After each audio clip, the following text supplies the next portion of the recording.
In episode 3.4 of Unshuffled, we examine the fourth full-length album from French metal giants Gojira, The Way of All Flesh.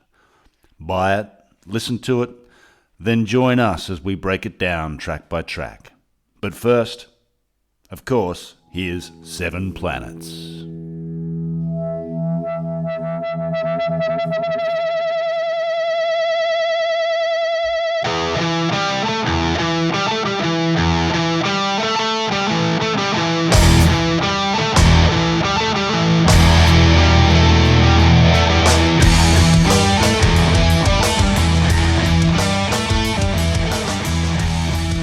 Scotty Doo!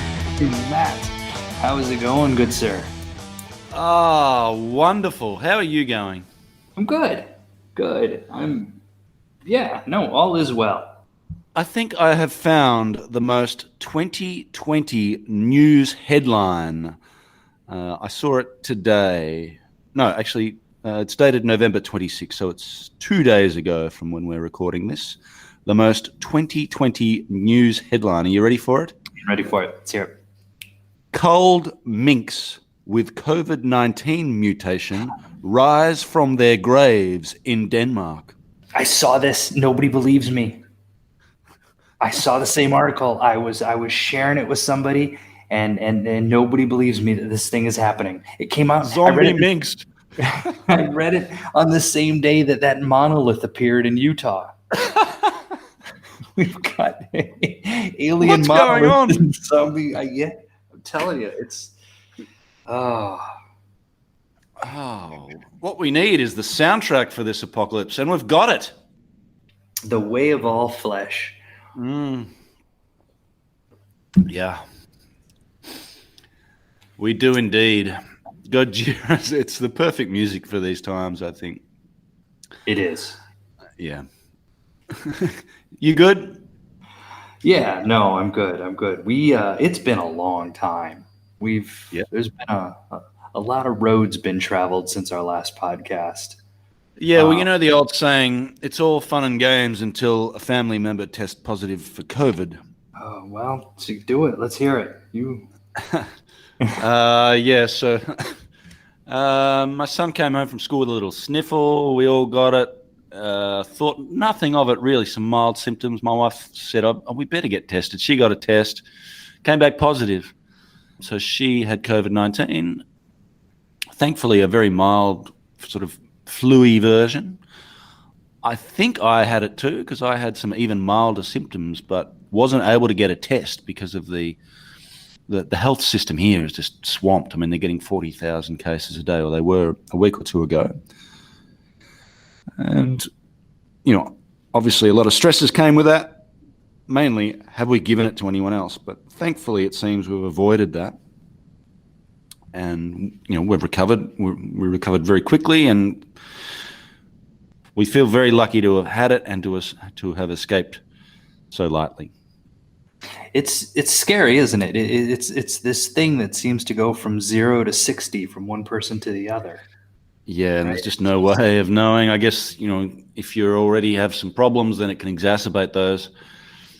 But yeah, the biggest concern was, have we passed it on to the people we love? And thankfully, it seems that we've avoided that. So we're lucky. We're moving on now, and we're hoping that the rest of the world can get this thing under control, because it's been a crazy year with zombie minks, a pandemic, and the total sort of shutdown of society and the economy.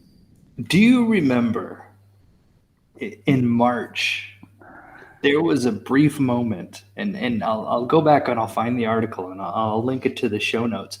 There was a brief moment we had 2 moons. It was around the time when all of this was falling apart. And there was this brief moment where there was a second moon in our orbit. I know, I'm sounding crazy. I'm looking for it. Okay.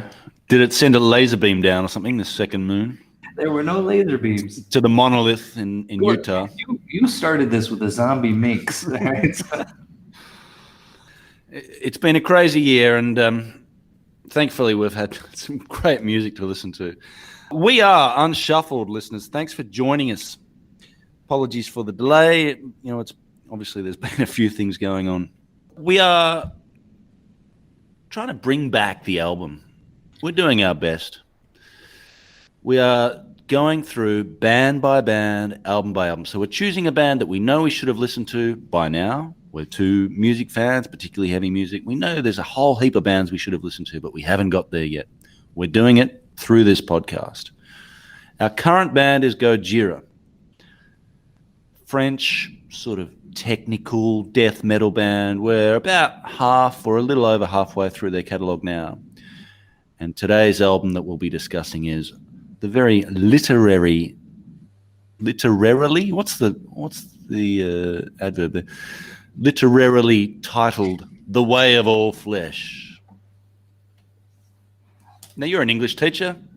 Tell us about the title of this album. I had full intentions of doing a dual analysis of this and the work of Samuel Butler.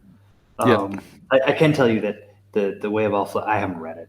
I do. Right. It's a tome. It's a bit of a slog to get through, but it's his. It was 1884, semi-autobiographical, and it was an attack on Victorian era hypocrisies.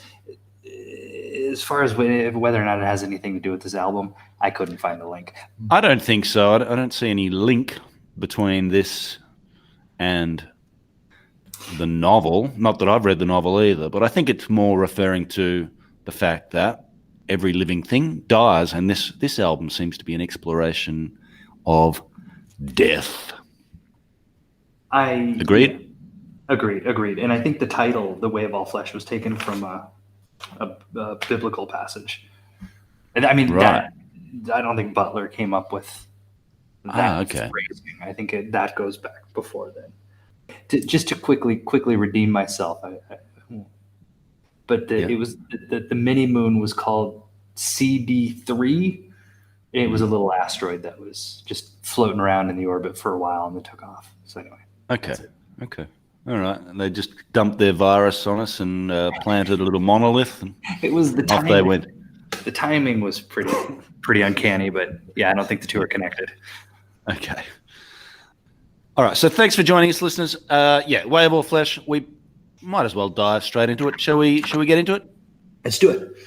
I've got the physical copy too. So if you make any mistakes, I'll jump all over you. You're gonna call me out. That's right. You're now living in a place where you got access to all of this. Yeah, it's wonderful. Here we go. October 14th, 2008 was the release date. It seems like what it looks like is that the distributor in Europe is called Listenable Records, and the distributor in the US is Prosthetic Records. Do you have it in front of you? Yeah, I've got the listenable version. Okay. As far as produced by, it seems to be. What does it say about Gabriel Editions? Yeah, he's the executive producer. Okay. Produced by Joe Duplantier. Right. Executive producer Gabriel Editions. Got it. Okay. So, and this one's it was again recorded at Studio de Milan's and Undercity Recordings. At some point here, though, and we'll talk about it when we get there, but they're going to be, they build, at some point, one of these albums, it must be the next one, where they build their own studio. Yeah, and there's, you sent me a link to the footage of that. It's an amazing looking studio they built. Interesting that they seem to have recorded the drums at a separate place to where they did the guitars, bass, and vocals. So the guitar, bass, and vocals were at Studio de Milan in Europe somewhere. Undercity, I believe, is in the US, where they recorded and engineered the drums. It's in my head that's in LA. I don't know why I think that. Not that. And the engineering on the drums was done by Logan Mader, who is a well-known name in sort of heavy metal music. He was in Machine Head. But yeah, Logan Mader was the drum engineer and helped record the drums on this. Didn't we both have Machine Head is the one that we kept that was our number 2. Yep. I think both times, actually. Yep. maybe it will be again when we do, when we choose our next band. They're trying to.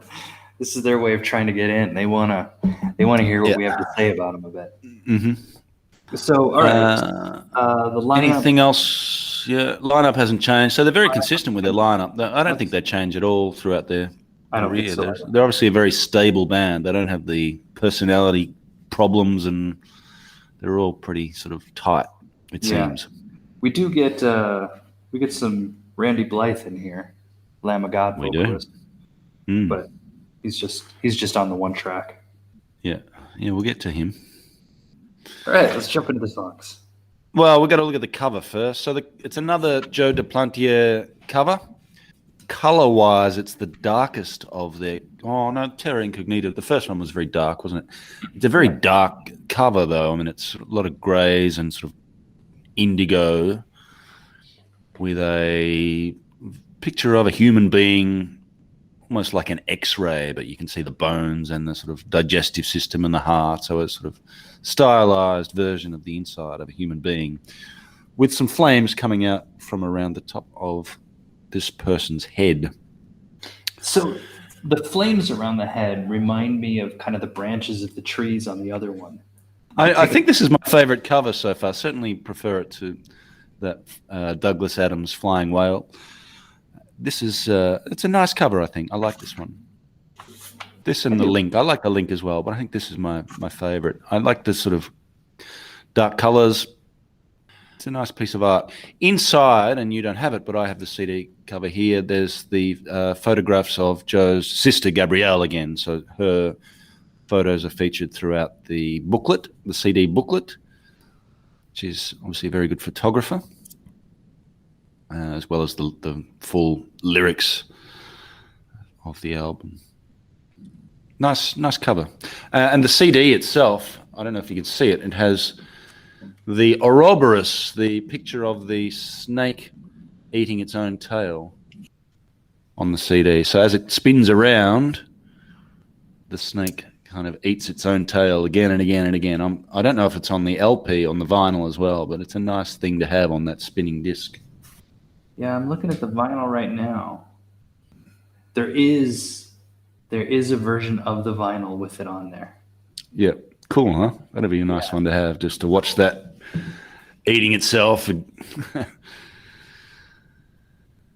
Which brings us, I guess, to the first track.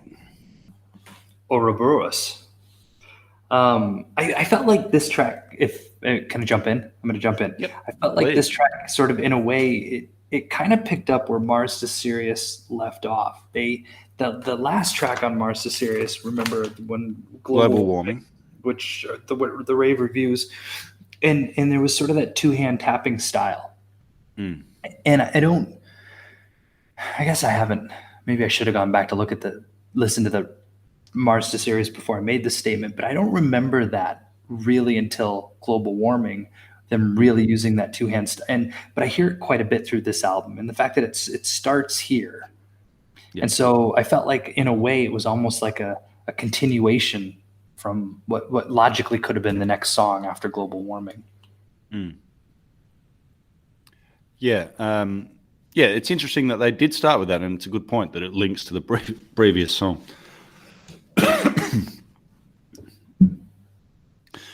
A very technical riff to open with.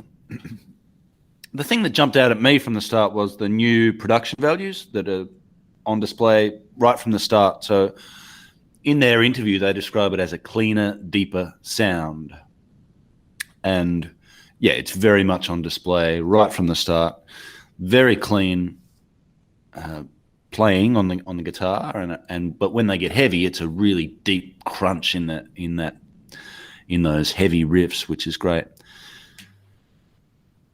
The drums are nice too, and again, that Logan Mader mixing. So they've obviously put a lot of time and effort and thought into how the drums are going to sound, and I think it really pays off right from the start on this album. So we get the technical verse, the heavy chorus, technical verse, heavy chorus. So we follow a fairly straightforward song structure. Then we get a sort of anthemic crescendo at about the 3-minute mark, a big finish to the song, and then the last 30 seconds is something that reoccurs throughout this album. The first time we hear it is here, an organ sound that sounds like it's been piped backwards or recorded backwards. So it's almost got a sort of funereal tone to it. And we do hear that again and again. We had Whale Song on the previous album. Here we get a backward organ at different times throughout the album. Which obviously, you know, here we're talking about the cycle of birth and death. You know, when Ouroboros is that symbol of the snake eating itself, which is on the CD player, on the CD, and a very obvious reference to the cycle of birth and death and renewal, which is the big theme of this album. Death, yes, but also what happens after death. I think they hint at least many times. Which leads us next to Toxic Garbage Island. Yes. This track, I gotta say, I mean, first off, it kicks off. It's got that punchy harmonic style that I think is pretty sort of kind of represents their sound. They do have this is a style that they come back to quite frequently. This song just right out of the gate, it kind of just hits you and takes no prisoners. There were a couple of videos, I think I sent you these, of sort of just jazz drummers watching this song and kind of watching Mario have at it. And you can tell by listening. I mean, we've been raving about the man, but it was that realization that I don't have the language to talk about what he's doing. And so I found there was this jazz drummer watching him, and it was speaking extremely specifically about everything that he was doing. And it was just like, yeah, all of that. That's what I've been meaning to say. All of that stuff. Yeah. So one of the things he mentioned was Mario's use of ghost notes. Yeah. Which is when you kind of hit the drum, but you don't really. Yeah. Now, I have spent quite a bit of time trying to pick up the ghost notes in the recording of the album. You can see them live, but I can't ever pick them up in the recorded version of this album. Can you? No, I can't. But I don't even fully know. Like, it's weird to say this because I know how to identify ghost notes on bass, for instance, right? Tool uses them all the time. I don't fully know that I know how to identify ghost notes in drums. Right. And I get what he's pointing out in the video, but it's the same. When I go back and listen to it, I'm not picking it out on my own. I suspect live you might be able to, if you really went to a gig and sort of stood up near the front and watched the drummer, you might pick them up a little more, but they just don't seem to come through on the recorded version. Yeah. Having said that, great drumming and a great song. The drum guy that you linked to, and we'll link to in the show notes, pointed out the alternation between 4/4 time in the verses and 12/8 time, so do do do do do do do do do do do do in the chorus, which is basically what this song's about. The sort of switch between those two time signatures. Thanks for that link. It's a good one to watch, listener, if you follow the show notes. I love some of the emotion in the singing of this song. I love the way, not so much what he's saying, but when he sings, "Pain is killing me," and you can see it live. It comes through on the CD, the recorded version, but especially live. "Pain is killing me." I mean, it's a he means it. But I must say, my favorite lyric on this, my favorite lyric so far on any Gojira song, and one of my favorite metal lyrics of all time is "Plastic bag in the sea." On the live version of this, someone wrote underneath, "This is the heaviest heavy metal lyric that has ever been written." And I agree. And what I love about this is by focusing on one small aspect of what we're doing to the planet, it makes it so much easier to grasp and so much more powerful. So that to me is a killer lyric and just a great image of what humans are doing to this beautiful planet. It's just, there's plastic bags in the sea. And he sings about the great, the song is about the toxic garbage island, this island of garbage in the Pacific Ocean, which is just a tragic symbol of what we're doing to this planet. And I think by focusing on something, whereas they focused on global warming previously, now they just focus on this one specific thing. And I think there's even more power in that than trying to sort of encapsulate the entire environmental destruction. I think there's some power in focusing on this one thing. I was, as a side note, I was listening to this while I was out at the park pushing my kids on the swing, and this song came on, and my daughter she found the groove and was dancing away in the swing. It was a pretty proud moment to find that my daughter was quite digging on Toxic Garbage Island. All right. Okay, so I thought you were about to tell me that a plastic bag blew past or something, but no. There's plenty of those in Jakarta. Yeah, they got plenty of that. So that brings us to track 3, which is a sight to behold. Yeah. Just before we get to that, there is the organy thing again towards the end of this, or sort of in the middle of this. So yeah, we get a bit of a reprise of the organ sound. But yeah, is it your favorite song? Toxic Garbage Island. It's not. I do. I really, really like the song, but it's not my favorite. Is it mine? It is. I'm going to reserve judge. It's in the running. I always sort of pick a couple out and then sort of make the final decision in the podcast. So it's in the running for my favorite. All right. So this one. A sight to behold. Sight to behold. So, okay, now, it's funny that you asked me about Toxic Garbage Island if it was my favorite song. I really like this song, and I know we talked about last time the controversial decision of whether or not to read reviews. Your boy, Eduardo Rivadavia, hates this song. Yeah, Cypress Hill style vocals. Yep. This, hands down, best synth groove pop track on the album. All right. Again, he uses that two-headed tapping sound. We got robot voices, right? We haven't seen robot voices in a while. We got robot voices. I like this song, and the more that I read online of people, the more people hate their hatred fueled my enjoyment of this song. And I was reading one. I don't know if you read Metal Sucks. It's this guy Axel Rosenberg, not his real name. Anyway, he said basically that he related Gojira's style to an elephant marching sludge drone. This is a compliment. But then he said about this song, sometimes the elephant puts on lipstick and does the robot in front of the mirror, but it's all good because even then the elephant rules. I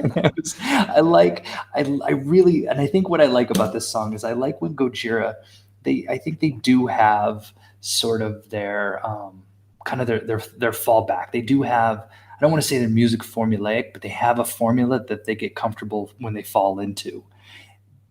I like when they break that formula. I like when they try something different. And this song is definitely them trying something different. And I like it. I like that even like the drums are so reserved until they're not, right? Until the moment when we get rid of your Cypress Hill robot voices and everything kind of opens up and the drums come back in. But what was great about it was that instead of doing it the whole song, he sort of confines it to these key moments.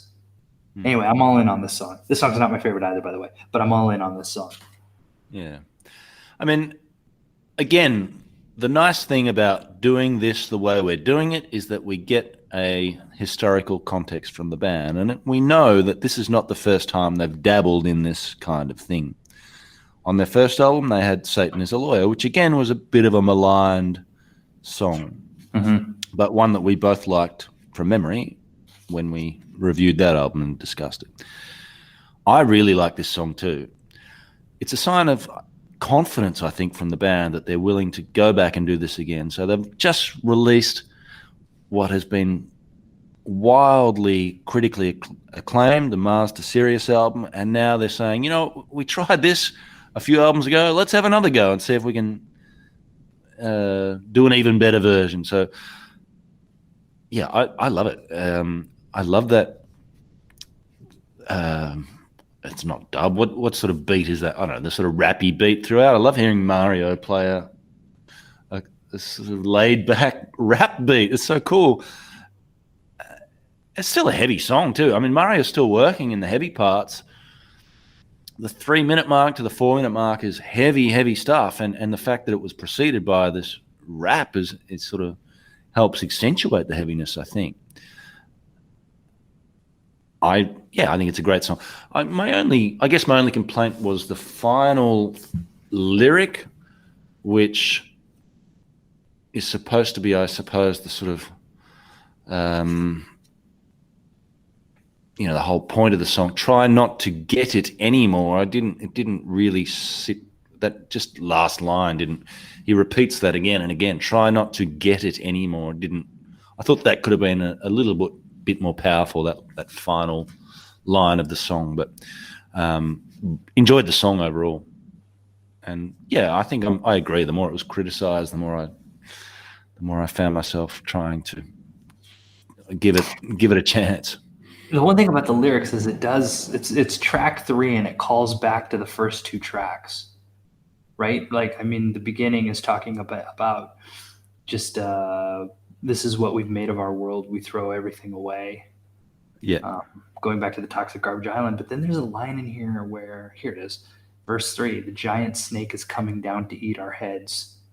Just sort of, there's a callback to all of it. Yeah, I like it. Good song. Which, I guess, taking us to Yama's Messengers. Another maligned song. It seems to be not particularly well received in the reviews, this one.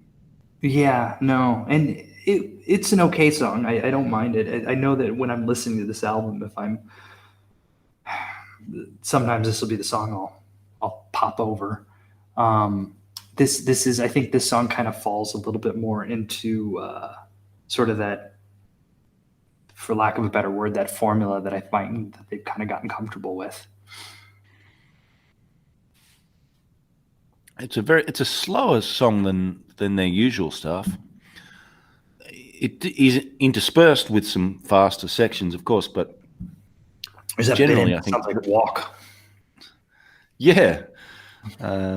It's some of their. This is lyrically as dark as they've gotten so far, I think. I mean, vultures in the sky, funeral piles, thousands of people dying. I mean, a life slaying. This is not the sort of stuff they normally sing about, and in keeping with, I think, overall a much darker tone on this album than we've previously seen from the band. It's grown on me though, this song. It's slow, it's heavy.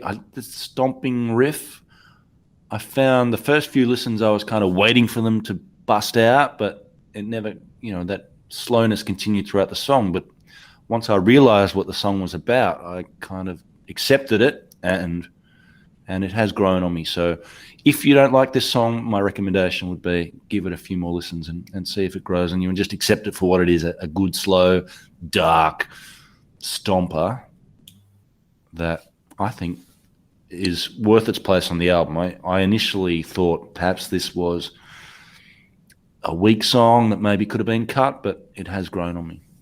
And we've had a little bit of extra time to listen to it. So I've been a week ago I would have had a different opinion on this song, but now I would say, it's well worth its place on the album, and it's worth giving another chance if it hasn't grabbed you yet.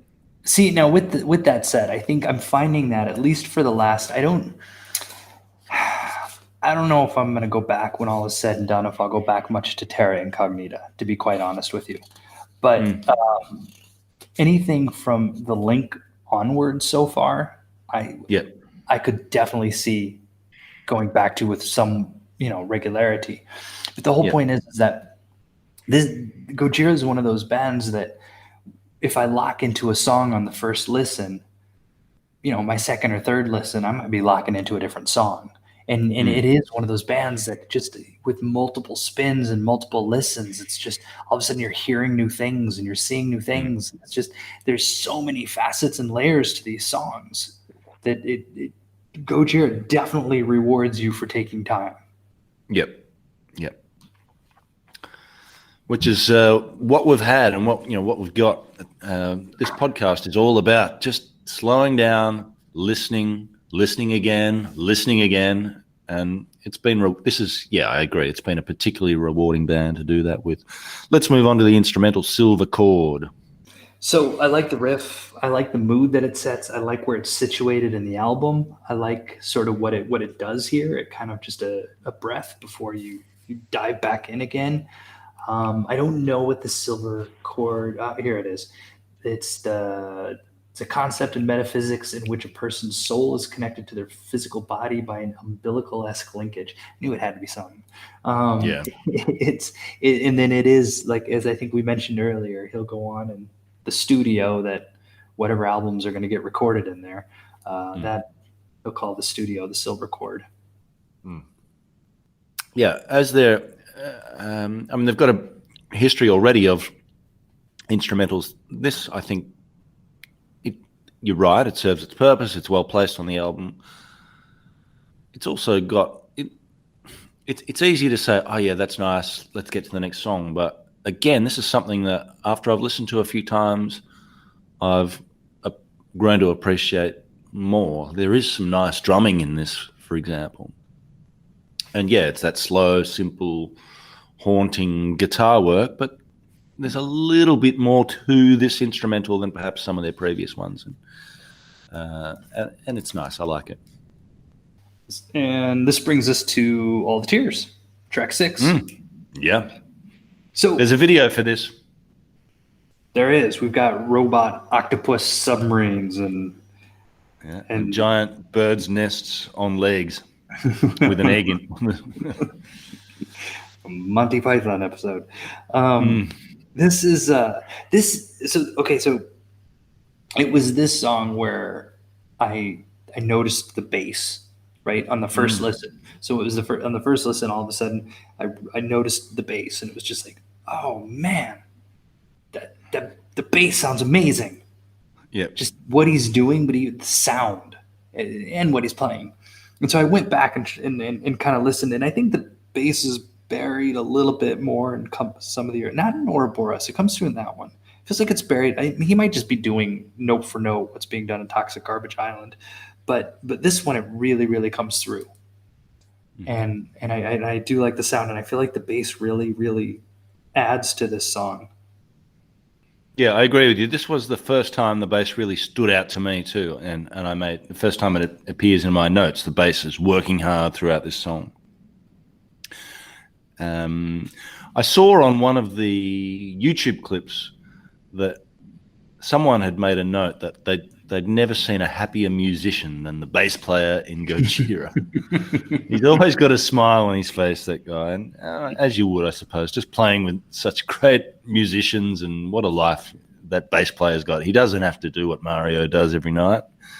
He can just relax, play his bass, and just enjoy being on stage. And wasn't it? Having said that, he still works hard, and he still has an important role to play in the band.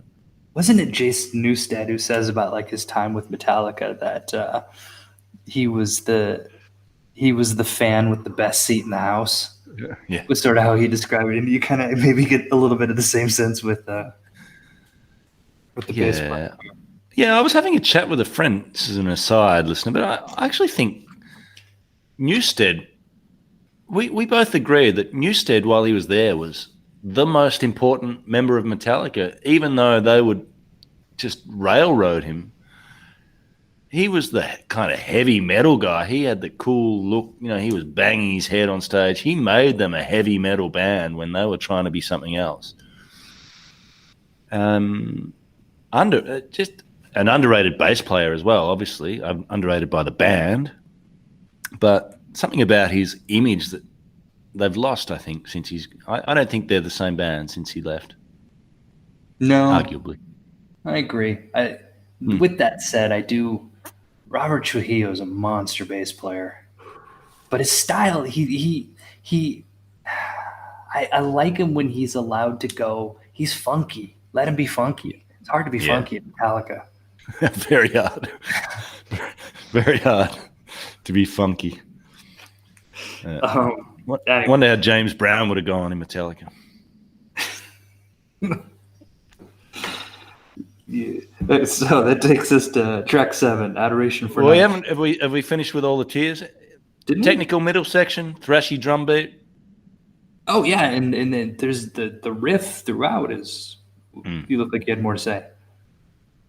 Well, I mean, it's another very dark song lyrically. Another song about death, leaving this world. The final line is "I die." Well, he does a lot of talking about how he. Well, he's literally telling us that he cries all the tears. Yeah, pretty dark. All of them.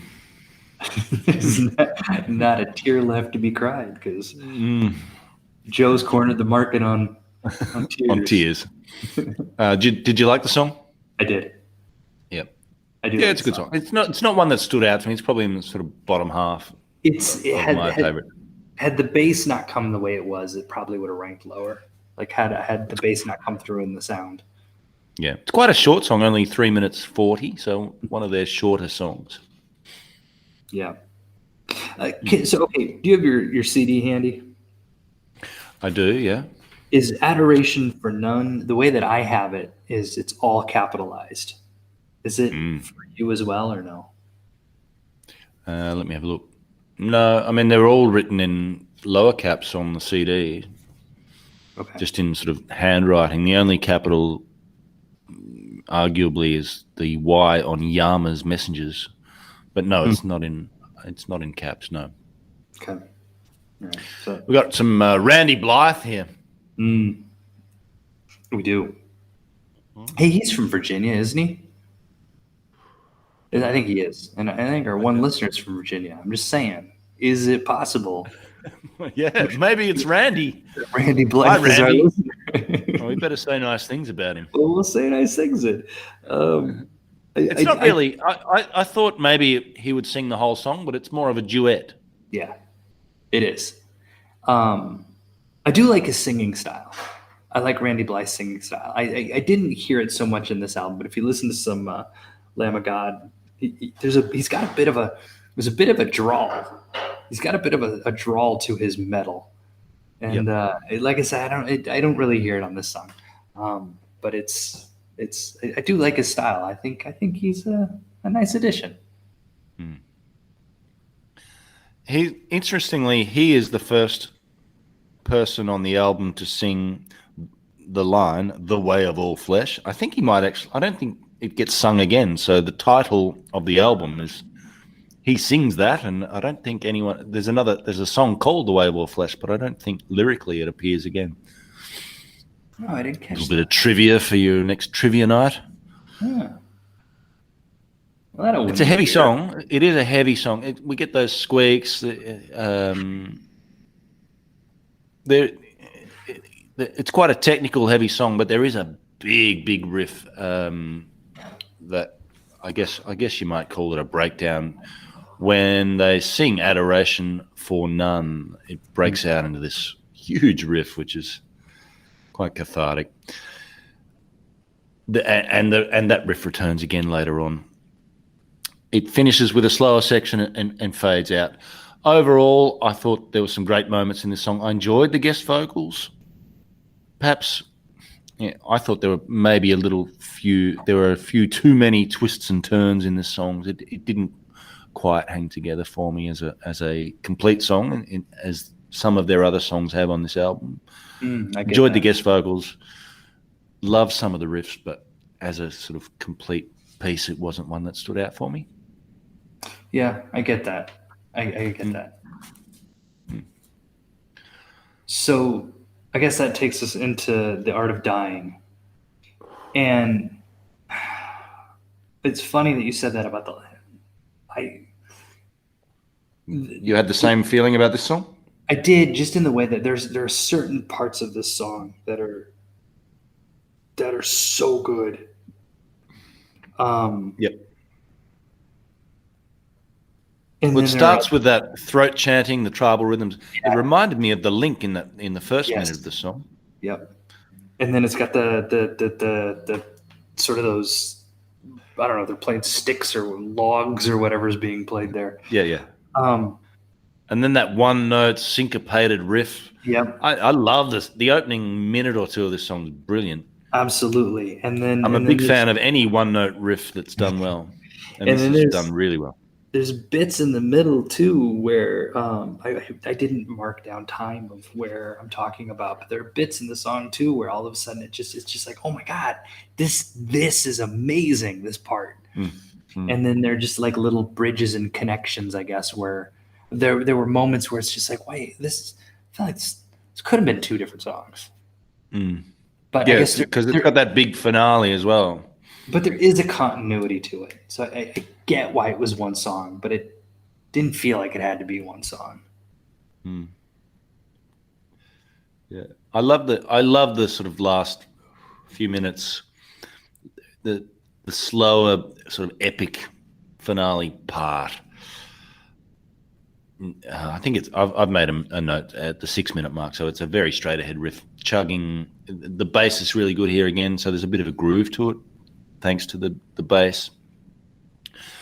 Great drumming as always, and it fades out here. Interestingly, it's a long fade out. He lays off the double bass, and I think one of my criticisms on the previous album was the overuse of the double kick. Yeah. I think he's been a little more reserved with it on this album generally. He still uses it a lot, but he won't do it for minutes on end. And I think laying off means that, and there's still, I guess, what you would call double kick, but he's not doing it for minutes at a time. And I really like the use of the quick double kick in that sort of final section of this song. Do you think that's Logan's doing? Maybe someone has sort of said, hey, maybe it'll be more effective if you do it a bit less. Perhaps. I don't know. Maybe it was Logan. Well, let's give Logan the credit. Finishes. So we have that fade out, then that last minute or so of backward sort of sounding stuff. So it's a 10-minute song, but a lot of it is intro, fade out, and outro. So it's not really a 10-minute song. And there's another song like this later where you think, my God, that's a long song, but it's not actually right. that long a song. Yeah, the last one. I thought this was a really good song, as much for the first minute or two and the last minute or two. The middle section's good as well, but the opening and the closing of this song make it, to me, a real highlight of the album. I think it's the centerpiece of the album, the focal point of the album. See, as we're talking and I'm looking at the lyrics, I'm realizing this is a song I need to listen to again. I mean, this whole song is the process of somebody who's basically reflections of a dying man. And yeah, as is the last song. Right. And so I guess this idea that these bridges and things that I'm talking about, sort of disjointed nature of I'm sure it all has significance that I wasn't, I don't know, as I'm looking at it now, I'm wishing I could hear it, but it would bleed through on the soundtrack of Tom. But I'm realizing I need to give this one another listen. Yeah. I really liked it. As I did the next song, Esoteric Surgery. Now, before we get into sort of describing the song, I have heard Joe interviewed, and they said, would you consider doing an anniversary live performance of The Way of All Flesh? Would you consider? Lots of bands do it these days. They sort of play an album in full live. And he said, it's a nice idea, but it's actually too hard to play live. And he pointed out this song as being the one that's too hard to play live. I mean, he said we could do it, but he wouldn't enjoy it. It'd be too hard. So poor Mario. I mean, Joe saying the guitar's too hard. What about the drums on this? My God, I love this song. This is great. Straight into it, and the drumming on this. You link to, I think it's a MIDI version of the drum, but it just highlights how amazing the drumming is on this, and obviously the drums as well. Obviously the guitar as well. First off, when I first saw the title, surely this has to be like a Captain Beefheart cover. I do think that this is. Well, hold on, wait. Let me rephrase that. Is this my favorite song on the album? I think that for me, this is up there. This is definitely. Yeah, I've made the favorite song on the album. ? Is my last note on this on my esoteric surgery page. Yep, same. I even put an asterisk to make sure that But then I got another one that I'm gonna throw in there too. But I just I really the drumming. It seems that what was it? It was global warming was another one that was sort of they had declared too hard to play live, too difficult to play live. Yeah, well, that was sort of part of that was the emotional side of it. This is just technically a very difficult song. But anyway, no, this is a great song for all the reasons you've already explained. Structurally, it's fairly straightforward. I mean, it's a rocker. I mean, there's not much in the way of twists and turns as we've spoken about on some of their last few songs on the album. It's fairly straightforward verse, chorus, apart from that sort of final stanza, that anthemic finish, and again with the backwards organ at the end. He does a lot with sort of the emotional playing with the melody. I feel. Yep. I don't know what they're on about lyrically here. A dissection of the soul. It seems to be like you have the power to heal yourself. Cell regenerates. You have the power to heal yourself. It's kind of new age kind of stuff that I'm not quite sure if I'm on board with the lyrics here, but musically, I love this song. Is this a John Tesh cover? Did I miss? I don't know. They talk about like surgery. They're talking about surgery on the astral body. So they're talking about the astral plane versus the physical plane. It's all a little bit beyond me, but musically, I just think this is probably the head-bangingest song on the album. And all right, I'm going to call it's my favorite. I guess it's not. It doesn't have the emotional hook that Toxic Garbage Island did for me, but just in terms of pure music and riff and just just bang your head. This is my favorite. It's a shame it's too hard to play live. It'd be great live. Honestly, I guess I always thought, because he's speaking in the second person here, he has a specific audience, and my thought was that it was the earth. He was basically telling the earth, you have the power to heal yourself. But that idea that the surgery here, the removal, what needs to be removed is us, right? Like just this idea of get rid of the people, and you have the power to heal yourself. Hadn't thought of that angle. Right, because he's talking about the flesh bodies that are infected and misinformed. Oh, God. Zombie minks. The zombie minks. Should we get on to Vacuity? Do it. Vacuity. So the film clip song, this seemed to be the one song at the time that they chose. Like, this is going to be the film clip. Did you watch the film clip? I don't know that I did. I don't have any notes about it. Very dark imagery. It's got a woman sort of struggling and with a coffin. She's sort of chained to a coffin. There's not much subtlety in it. Put it that way. It reminded me of another one of their videos. Off of, was it The Link? No. It reminded me of another one of their videos, and I'm not going to come up with it right now. Love or To Sirius. They're the two big ones. It might have been too serious. It's black and white. Yeah. It was kind of that sepia toned. Yes. Anyway, yes, I did watch this one. Again, the bass stands out in the mix. The bass does come through. And then there's that cool little moment where it sort of just breaks away and it's just like vocals, bass, and drums. Yep. Everything kind of just calms down a bit and then it kicks back in again. Mm-hmm. Yeah, I mean, it's got that. It's a real stomper for the first half of the song. Stomp, stomp, stomp. Yeah. And then there's a thrashing. I kind of, towards the end of the song, I was thinking, okay, they're going to bring back that opening part again, but they never did, which would have tied it up a little bit more neatly for me. I wanted to finish the song the way it had started, but they never did that. That, I guess. What they should have had is me advising them on this song for this, but so that I could tell them exactly what I wanted for this particular song, and they would have had a much better outcome. We'll put you in touch with Logan. I did have a note about the video, actually. I said, I'm not sure what's happening in this video. The woman's pulling around a box. There seems to be a baptism. The band's playing. That's it. Those are my notes. Yeah. The box is a coffin. It's not like some Amazon box or something. It's got a Christmas present in it. Yeah, I don't know.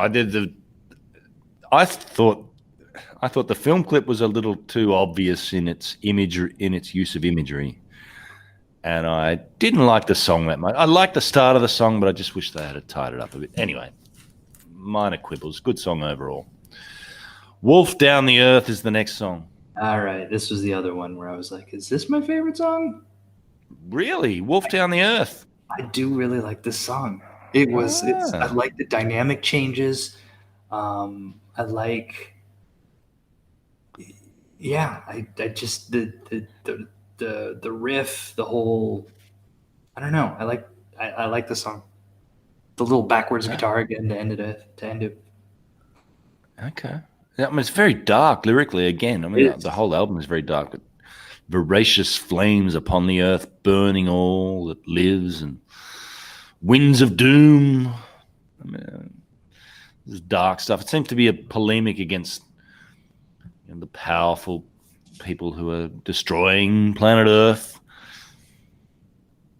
Well, it wasn't a standout for me. I thought it was a little bit plodding. I just thought it never really established the groove that Esoteric Surgery or some of the earlier songs on the album did. But it wasn't in the beginning. But there's a bit like it was one that got sort of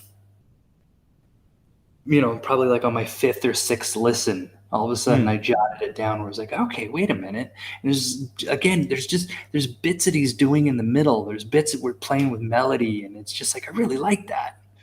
Okay. I'm going to have to go back and that's probably the last, this and the next song are the two that I've listened to least. So perhaps I need to go back and listen to this again and give it another chance. Again, nice thing about Gojira, repeated listens reward the listener. Mm-hmm. Yeah. And so, which takes us to the last track, The Way of All Flesh. Mm-hmm. The title track. Did you have when you saw 17 minutes, did you have the same sort of feeling that I did? It's like, help, I can't do 17 minutes. I didn't, because don't they do this with their albums? No, I guess they didn't do it with Global Warm or with From Mars to Sirius, but they certainly did it with like the link where they had the birds chirping at the end. Yeah. I felt like Terra Incognita didn't that have something at the end? Yeah, there was a hidden track at the end of that one. So I knew that they have this tendency to kind of throw things in at the end. So I wasn't expecting a 17-minute song. Okay. 6 minutes 50, I think the silence kicks in, and then 12 minutes 30, you get the which is still a long song. Yeah, of course, 6 minutes 50 is long. It caught me out once. And we discussed the virtues of the hidden track. It did catch me out once when I was listening to this on my headphones. The album finished, and I was too lazy to take my headphones off, and then it came back, and I just had that 5 or 10 seconds. Like, hang on, what? I haven't pressed play. Oh no, it's a hidden track. They got me. Gojira. They got me. I like this song. I like that they allow for space. This song, this one starts with the throat singing as well, doesn't it? The Tibetan throat singing. And it just sort of, it just, I don't know. There's that moment about 4 minutes in and everything slows down, the drums included. And they just, I don't know. There's something to be said for, and I feel like this maybe goes into the argument of ghost notes. And it's just sort of, there's a lot to be said for what isn't played. Like how to kind of make use of the space. And I feel like just with even the last album, which I loved, but Mario was not about allowing any space. No. And this one he is. Yeah, there's more space on this album from the drummer. I agree. Again, the last section of the song, it's the band's attempt to represent the process of dying, I think. So it's an appropriate way to end the album. Like, okay, we've been singing about death the whole time. Here is someone dying. It's a good finish to the song. There's a spoken section. There's some new parts here. It's quite a slow song overall again, and there's a couple of slower songs on this album which I appreciated. And then you get the hidden track at the end, which 4-minute instrumental, some strum guitar, which, as I said, served its purpose and caught me off guard. So I had read a review of this song, which is an interesting way to look at it. That basically the song, as you had just said, is all about dying. And then after that 7 minutes or whatever, that silence is death. And then when the music comes in, it's supposed to sort of like, it's the image of approaching the afterlife. Yeah. Do with that what you will. But that was that was an interesting take on it. Yep. Okay. Well, we got to the end of the album. How's your Gojira fatigue levels? They kicking in yet? We've got 2 albums left. I was going to say the next time we do this, that I guess we've still got a Atomic Bitchwax before we pick up on our next band, but I'm definitely going to be mindful of how many albums the band has put out. Yeah, no. Well, I'm going to be mindful of just how dark this album in particular was, and I think it's great. I've loved the album. I don't want to give you the wrong impression. I think this is a brilliant album. It's also, in the same way you might feel when you finish a Dostoevsky novel or a Moby Dick, or you just think, okay, that was incredible, but I feel like I just need something light now, just to palate cleanser. Yeah, a little bit, and we're not going to get that. But I do think perhaps from what I've read and sort of reading ahead in the sort of reviews and things, that the band recognizes their need to go easy on the listener in their last couple of albums. Hopefully I don't know if we're going to get the Black Album or Load, but we might get the equivalent. I know they're fans of Metallica, Gojira, so I think they start to ease up on the listener in the next couple of albums. So we'll see how far that goes on the next one. Right. Well, we do still, like I said, we do still have an Atomic Bitchwax if you need a palate cleanser in there at any point. No, let's go. Let's finish the job with Gojira, and then we'll do our Bitchwax, and then we'll pick our next band. But yeah, I think, like you, I'll be conscious of just needing something a little bit lighter for our next band. As brilliant as Gojira has been, that it's heavy stuff. Right. It's not Burt Bacharach, put it that way. It's a lot to consume when you're like 2 weeks. And this one was what, a month? How long's it been since? A month, and we had COVID, and right. The zombie minks. And the zombie minks. I hope there's a song about that. Oh man! All right, so what was your favorite song? I think it was esoteric surgery. Yeah, great song. Mhm. Great song. All right, well, we better get into what do we got next? Bam Brownlow. Van Brownlow. Mm. Yeah, Our it's your listeners' turn. favorite part of the podcast. I You think know, it's your I've given this turn. no thought at all. All right. Well, then that's why you get to go first. All right, but before we do that, is this a better album than From Mars to Sirius?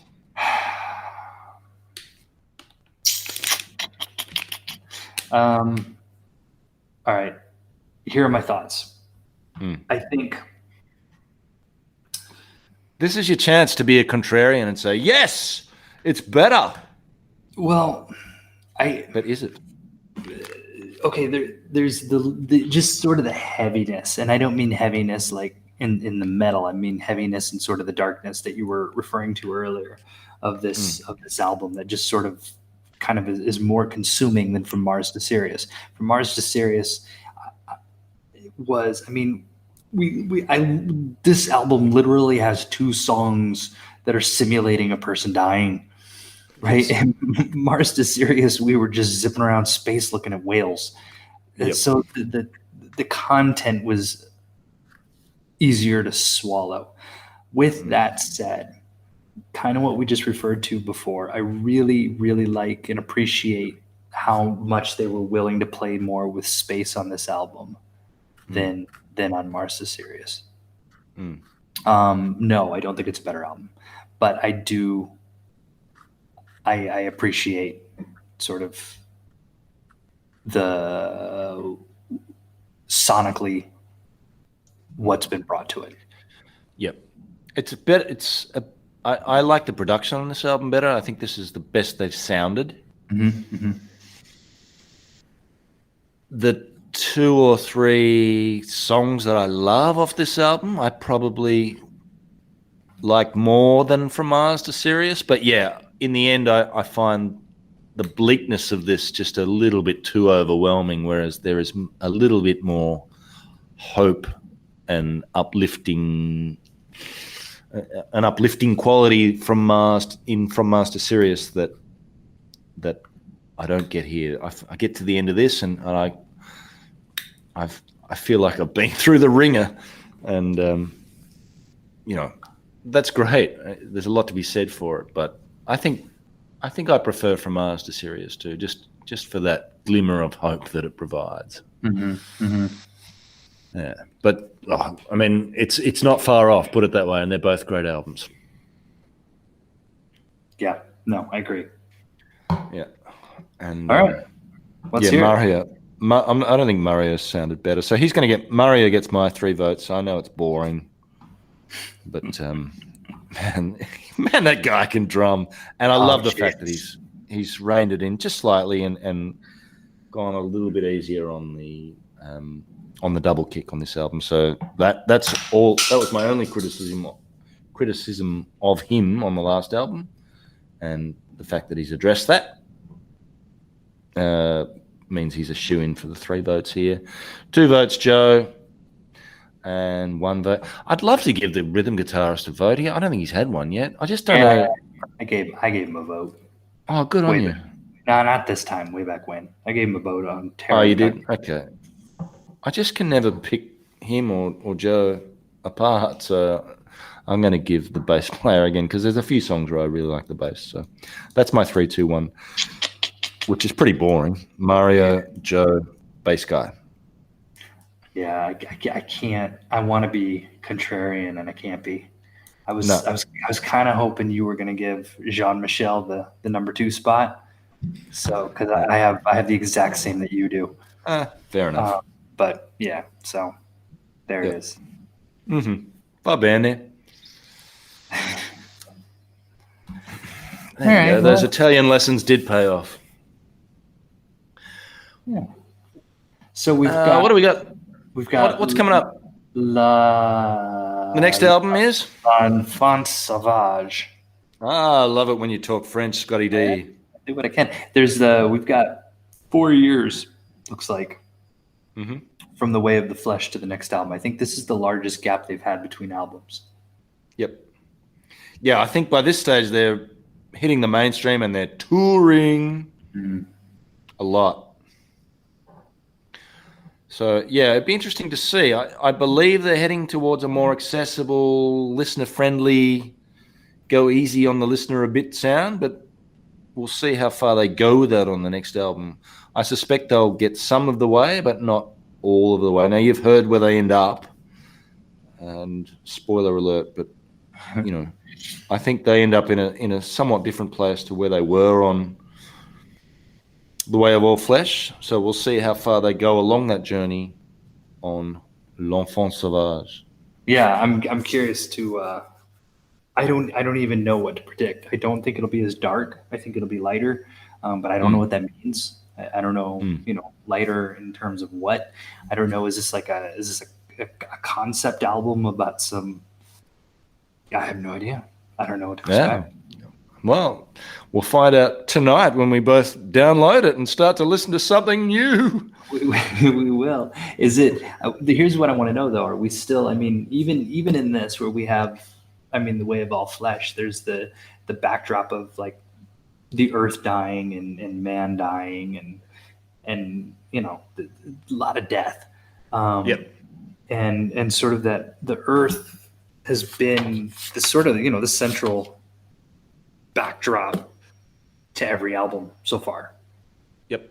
And so it stands to perhaps reason. Less so on this album. Perhaps The Way of All Flesh was a little bit more personal, I thought. I mean, there was a couple of environmental songs, but I thought they sort of tipped towards the personal, spiritual journey more than the journey of the earth, perhaps, on this album. Now, with that said, I'm wondering if that's going to be the album of this, but I also know that we have an album coming up soon. I don't know if it's this one or if it's Magma, that was inspired by the loss of their mother. Okay. So, anyway. Yeah. But I don't know which one that is. So we'll find out. All right. Yeah, as will our listeners when they join us on the journey. Do we have more than one? Well. All right. I didn't know if you had news. Well, yeah, but he listens over and over again. He listens twice just to fool us. Anyway, it's been a joy as always. Lovely to discuss this brilliant album, but I am also relieved that it's time for something new. It's been a long time, and a lot of water has passed under the bridge. So, looking forward to the next one. Yes. We have been Unshuffled. You can contact us, and we'd love to hear from you. There's various channels. We've got a website, unshuffledpod.com.